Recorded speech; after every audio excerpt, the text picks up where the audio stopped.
Just hanging out here for about 20 minutes before cricket goes on. I don't think I'm going to share this because it's only 20 minutes. So, well, I don't know. Maybe I will. I think I lost the share button. Nope, here it is. Woohoo!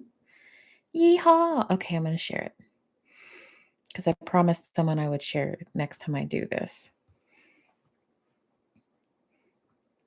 It's kind of hard to stick to like a specific schedule or routine with this because it's all dependent on when my kiddo goes to bed and when I'm done with my work and all kinds of that fun jazz too. And my window is missing, so I can't tell if anyone's here. Nope, not yet. That's cool. That's cool. I'm just here talking, and I figured I need to clean out this desk. I need to clean out this purse. I have all kinds of stuff I need to do. I may as well chat a little on here while I do it. Why not? Why not? Okay, that's not working. That's not what I wanted to do.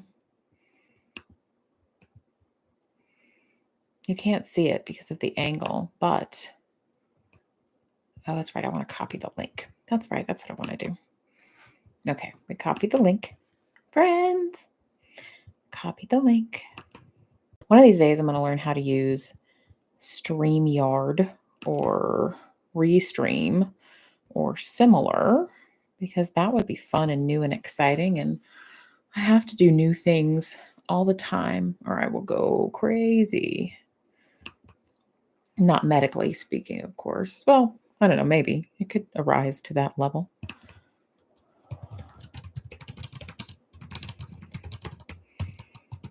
Okay.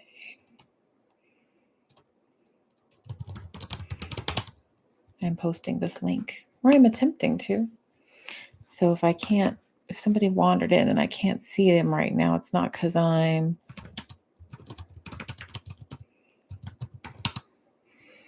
ignoring you. It's because I'm typing this link on old people social media, which is Facebook. Actually, I remember social media prior to Facebook. I remember MySpace. Man, does anyone remember MySpace? MySpace was a trip. You joined, and your first friend auto-loaded into your settings was Tom, the benevolent creator of MySpace. I remember, I think I was like in high school, middle school-ish. Yeah, high school. High school when MySpace was a thing. And I remember being very irritated that they would preload a friend for me. Like, how dare you? You don't know who I'm friends with. But in retrospect, like compared to nowadays, I kind of miss Tom. Like, I'm pretty sure Tom didn't sell our data, but he did sell MySpace. So, I mean, you do what you got to do, right? Everybody's got to make a buck. But before, I guess what I really liked about MySpace was it was more like a web page creation platform for like people who didn't know HTML and stuff like that. I really kind of liked that. You could really customize your page more and you had like friends, but it wasn't like based around this like just one platform that you all hung out on. It was like you each made your own little site and like visited each other's like little site houses kind of. Like you could customize your profile quite a bit. Like you could change colors, you could change fonts. Like it wasn't such a specific like template that you have like on Facebook or Twitter or what is it called now? X or anything like that. It was yeah, it was more like going to a web page. And I remember you could like set like a certain kind of music to play in the background. Hey Janet, how are you? I was reminiscing about social media prior to Facebook because Facebook is kind of like, I mean, I don't think it's old people, but it's if you ask like high schoolers now, they would say Facebook is for old people, which is kind of sad. Hi, Miss Sunrise Dawn. It's good to see you. Can't chat since you're about to drive. That's totally okay. Please drive safely. And thank you for listening. Thank you for stopping by. And thank you for stopping by too, Janet. I'm good too. I'm not going to be on too long. I just figured, kiddo's asleep. I have stuff to do or stuff to avoid doing. Well, I wasn't here working. And then I finished up with my work and I'm like, well, I want to wind down before I go to sleep now. And this is how I like to wind down now. I like to come over here and see who's awake. Oh, thank you, Janet. Oh, that's so kind of you. Oh, I'm blushing now. Thank you, Janet. That's really sweet of you to say. I really appreciate that a lot. Um, thank you. Thank you. Did you ever have a MySpace? I uh I remember you could set a MySpace, like you could set a song to play on your page when people visited your page, it would automatically play it. And for a while I had the song Dancing in the Dark by Bruce Springsteen set to play on my page, but then I guess his record label decided they didn't want him on MySpace pages because it was like, "We can't play this, copyright," or something. And so I replaced it with, Dancing with Myself instead. I thought that was very clever of me, but maybe not. You never had a MySpace, but you love Bruce. Yay. Yay. People feel very strongly about Bruce Springsteen. Like, I have some friends who are from New York City, and they feel very strongly about Bruce Springsteen for some reason. Like if you speak ill of him, they're very upset with you. Even if you're just playing with them. It's really kind of funny. I don't know if it's cultural in some way. I don't know, but it's just funny. Um, he is the boss. Yes, that is what they say. He is the boss. That's what they say, and they say that we should not disrespect the boss. That's funny. That family, they have 4 daughters, and I was closer friends with the oldest 2. Um, their oldest daughter was maid of honor at my wedding, and then the second oldest daughter, funny enough, she married my ex-boyfriend. But he and I dated, like, when we were kids, like, when we were 15 years old, so, like, by the time they got together, many years had passed, and it was kinda like, it wasn't like that. It wasn't like, "Oh, how dare you?" But, yeah, they're the family that is crazy about Bruce Springsteen, and they're very upset if you speak ill of him. But before MySpace even, I remember using a platform called LiveJournal, like, just all one word, livejournal.com, and it was kind of like the precursor to stuff like MySpace. Like, you could customize the background and stuff a little bit, but not too much. It was mostly just text, and it was kind of like really early blog sort of, but it was based around this idea that you could just write, and it was, like, supposed to be a journal, but it was live because it was on the web. But if you wanted to, you could, like, set your posts to be, like, private, or you could set them so that only, like, a certain friend group saw them. It was really kind of interesting, and, like, even I think I was, like 12 or 13 when I found that site, and I wrote on it a whole lot, like, all the way up through, I don't know, through when I was, like, 17 or 18 before things started switching over more to, like, MySpace and Facebook and stuff like that. Um, it wasn't really social media a whole lot, but you could, like, go visit your friends' live journals and, like, leave comments and stuff. So, that was kind of interesting. Um, I think it's still out there. Like, I tried to recover I got sidetracked when I was trying to recover my password, so I haven't gotten back into it yet, but I need to go back and see what kind of terribly embarrassing things I wrote on my live journal when I was 13, because that's always a fun time. Janet G, you got your first computer when you were doing your master's at about 30 years old, around 91. It's weird being a kid with a black and white TV and then growing up to see computers become a thing.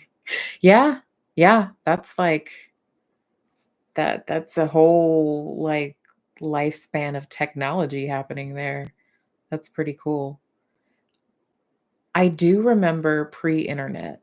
Like, and I do remember listening to an actual radio, like with the dial, with the little like red thing that you turn to try to get it like precisely like between the stations so that it would come in best.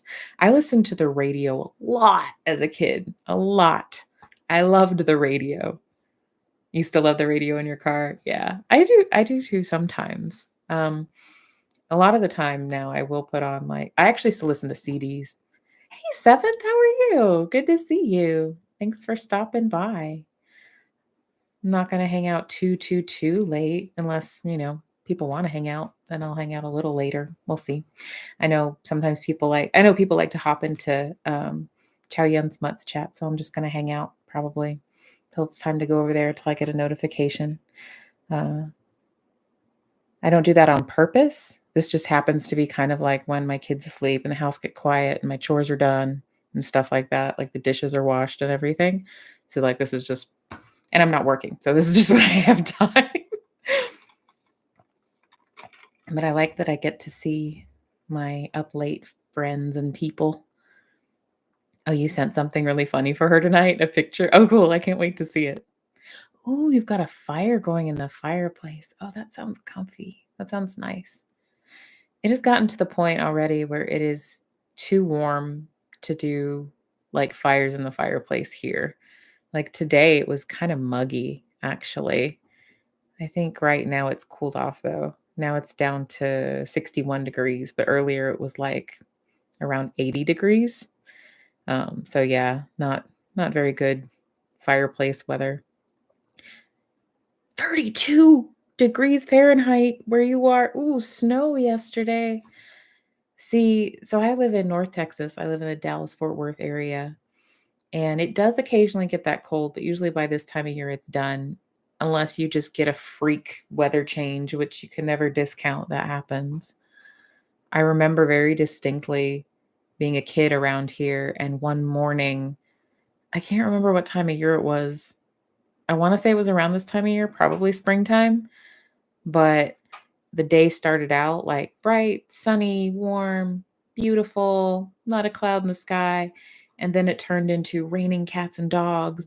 And then it turned into continuous, like marble sized hail, so much of it that it like coated the backyard. And afterwards, when it stopped, my best friend and I at the time were like basically like shoveling the hail. It was pretty ridiculous. And that was like from nothing. It was like from not a cloud in the sky to hail covering the backyard. But the coldest you had this winter, Janet, was negative 42 degrees. Ooh, negative 42. Like, I'm cold just thinking about that. Just thinking about it. I'm cold just thinking about it. How do you survive?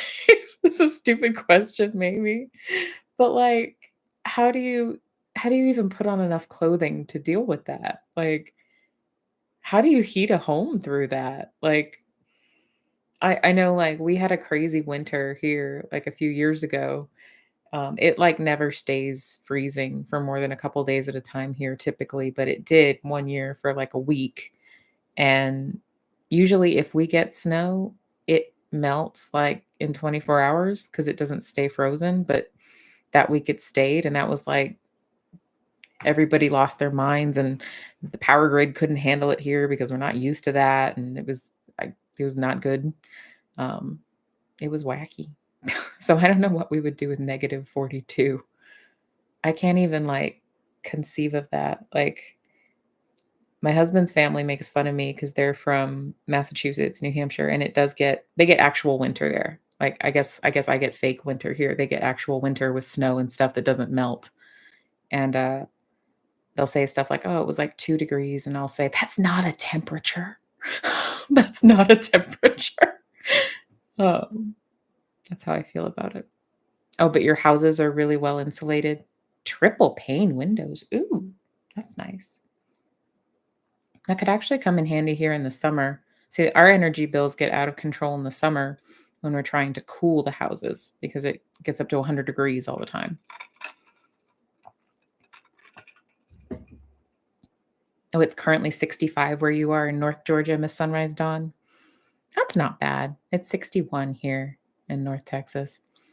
You don't need an air conditioner, Janet? Wow.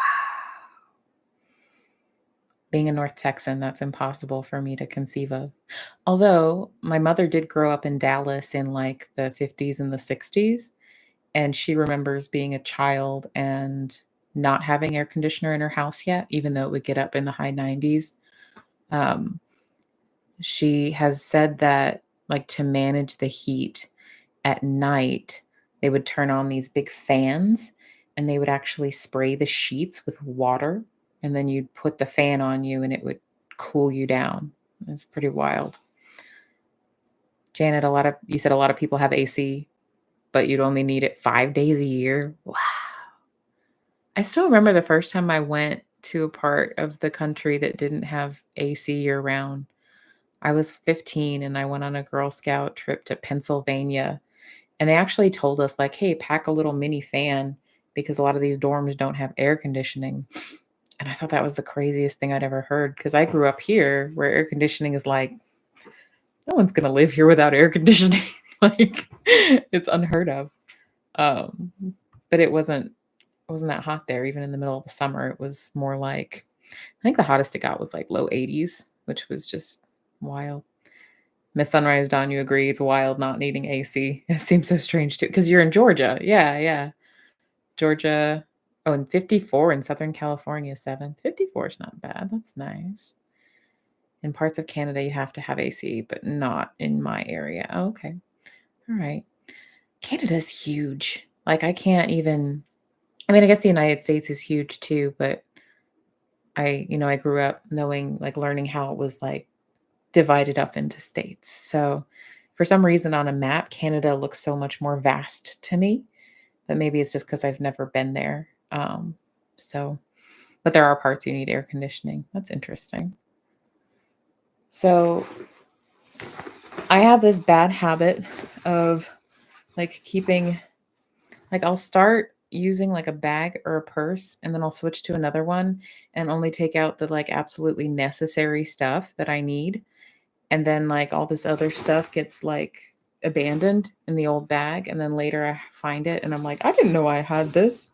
And I'm, like, so excited about it. And then I forget about it again. Oh, hey. So this is a charger to a Kindle. That's nice to have. So I figured, hey, if it's just me or if no one's chatting, I can see what I left in here. For some reason, I have a pair of toddler-sized socks in this bag. That's mom life, you guys. What is this? I have money in here. Wait, I think I have money. It could just be an envelope. It is money. I love when that happens. That's the best. Janet, you call findings things that you lost as things coming out of the toe of the glacier. I like it. I like that. What is the toe of a glacier? I've never heard that before. Is it like the underside of it or like the point where it's broken off? I don't know how glaciers work. Oh, I have business cards. I have business cards for a therapist and a weight loss specialist who prescribed me Phentermine, which wasn't a good match for me long term. He was a nice guy though. Oh, a pen. Yay! The toe of a glacier is the leading edge at the bottom. Okay. So that's where things are spit out. Ooh, like dead bodies? Ooh, dead bodies get in glaciers? I had no idea. Like people who went on expeditions and stuff and then, like, it doesn't go well. I didn't know that. But I did find some gum. That's nice to have. Oh, if you fell in a crevasse. Oh. Did anyone ever see that movie? What was it? It was something in a half hours. It was the guy that, like, got stuck in between, like, he was like a climber and he got stuck in between rocks, and the whole movie is basically like him trying to get through that and escape or get help or something. I know I'm not being very specific. I don't remember the title of it. I think it was, why do I want to say it was James Franco in it? It might be. I don't know. I think that the only reason I remember it is because it was kind of like, okay, so you know what I'm talking about, Janet. The movie gave you the shivers. Yeah, the idea of having your arm caught in something. I don't know why, but that seems like, yeah. Well, I don't know if that would be worse than having like your whole self caught in something. I can't remember if it was just his, I think it was just his arm. Oh, yeah, that was based on a true story. I'd forgotten that. I can't believe, yeah, he survived. That's wild. That's traumatic. Can you imagine, like, later if you, like, get your, like, hand caught in something just briefly, how much, like, you would panic? Like, I think I would anyway. Like, that's pretty harrowing of an experience. What is this? Oh, I have a straw. And a letter. Oh, it's a happy Thanksgiving letter from my kiddo's school. It hasn't been Thanksgiving for a while. I needed to clean out this bag a while ago. What is it? It's April 7th. He cut it off. He did. He did. That's, I can't remember how long he was in there. He was stuck before he cut it off, but that was pretty, I mean, I guess at some point you do what you got to do, but Janet, if you drive straight west from your house, you can be on a glacier in 2 hours. I've never seen a glacier in person before. That sounds really cool to me. I don't know why. That sounds really cool. Like, it's probably not super slippery to be on, right? But like, I'm imagining it like just a shard of ice, but like really big. And like ice here, as soon as you put it outside, it starts to melt and get slippery. But it's probably not like that, right? Otherwise, it wouldn't still exist. It wouldn't, like, a glacier stays frozen because it's cold enough. Oh, you're just east of the Rocky Mountains? That's cool. I need to see more mountains. I really like it. It's one of my favorite. I used to be like all about, like, whenever people ask you those hypothetical scenarios about like, do you like the beach or the mountains? I would usually say beach because I grew up going to like South Padre Island. Well, actually North Padre Island just as much, if not more. In the Gulf of Mexico. Like, that was the beach I grew up going to, so I like the beach. But then when I went to the mountains in New Hampshire for the first time, the White Mountains, those are really, really pretty. Those are really, really pretty. So I don't know. I might be a mountains girl now. I don't know. I mean, if you go there, if you go in the summer, there's a lot of like valleys with like little ponds and things, and you almost kind of get like, it's not the same as the ocean, but man, mountains are pretty. Yeah. And being in the woods, that's really cool. I like that. Well, I didn't have as much junk in my bag as I thought I did, but I did find lavender hand sanitizer. Yeah, I think we should go over there, Janet. I'm gonna mosey on over there with you guys, but I just want to check in and see. Is there? I know that there's a way when you're the participant in the chat, and you can. Okay, I do have a little thing that says participants. Okay, I can see. Yay, Nita, this is fun. Well, thanks you guys for coming to say hi. I will see you over there in a few minutes. Thanks, Janet. Thanks, Miss Sunrise Dawn. Thanks, Seventh. Let me make sure I got everybody. I can talk to myself too. I can see. Yeah, okay. I got you guys. Thank you so much. I'll see you guys in a little bit. Thanks for cleaning out my purse with me. Y'all have a good night. Bye.